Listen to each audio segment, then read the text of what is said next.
monde, j'espère que vous allez bien. Aujourd'hui on se retrouve pour un nouvel animé totalement what the fuck. Donc si vous avez aimé Aggretsuko, celui-ci est un peu dans la même veine. En effet on y retrouve à la fois les aspects comiques et la musique. Donc si vous avez aimé, cet animé est pour vous. Ensuite, laissons place maintenant tout de suite à Zombieland Saga.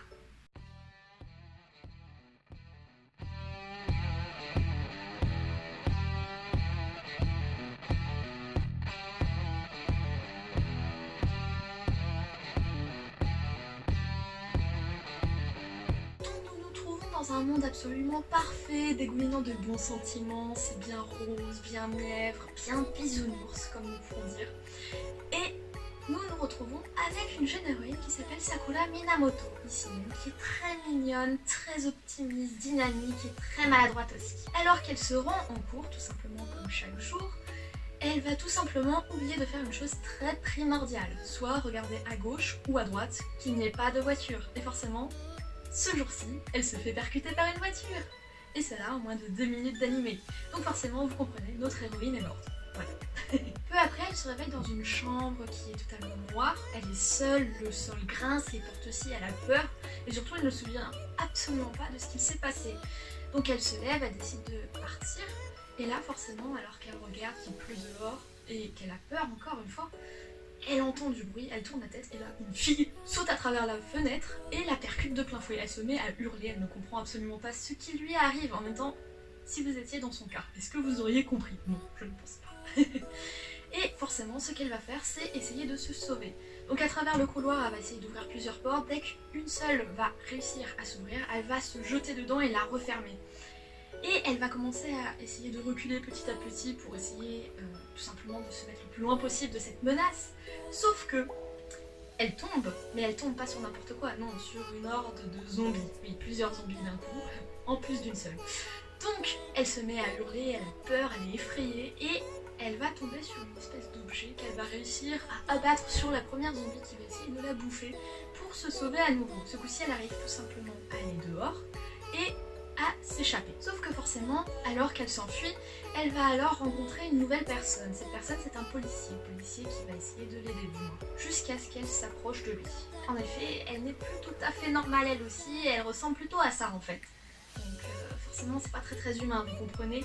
Et le policier va prendre peur et va tout simplement lui tirer une balle dans le cœur. Au même moment, il y a un autre homme qui apparaît avec une espèce de pelle qui va coller une espèce de tarniole au policier et va tout simplement récupérer notre héroïne pour la ramener dans cette maison abandonnée. Quand elle se réveille, elle découvre que ce jeune homme n'est pas n'importe qui. En effet, il s'agit de Kotaro Tatsumi qui veut devenir manager et qui lui apprend qu'elle va être une idole, même si elle est un zombie et que le reste des zombies qui étaient avec elle dans cette maison vont faire partie de ce groupe. Donc le soir même, il embarque tout le monde pour un magnifique concert de métal. Donc forcément, comprenez bien, il n'y a que Sakura qui est consciente de ce qu'il se passe. Les autres sont totalement zombifiées, elles n'ont pas de cerveau à ce moment-là. Tout se passe très bien, elles chantent, elles dansent plus ou moins. Et forcément, vers la fin, tout dégénère puisque certaines vont commencer à essayer de sauter sur le public pour essayer de les bouffer. Mais forcément, leurs morsures ne sont pas mortelles, c'est pas comme dans les autres films, on va dire. Une fois tout cela fini, celles qui étaient totalement zombifiées redeviennent conscientes de ce qu'il se passe et vont alors apprendre ce qui les attend. En effet, elles ont 3 objectifs. Le premier, que personne ne sache qu'elles sont des zombies. Forcément, il vaut mieux éviter cela. Le deuxième, devenir des idoles internationales. Et de 3, essayer de sauver la ville Saga et donc de la redynamiser. Maintenant que nos bases sont posées, place au teaser.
on retrouve un thème assez récurrent, soit les zombies, mais pas de la manière habituelle.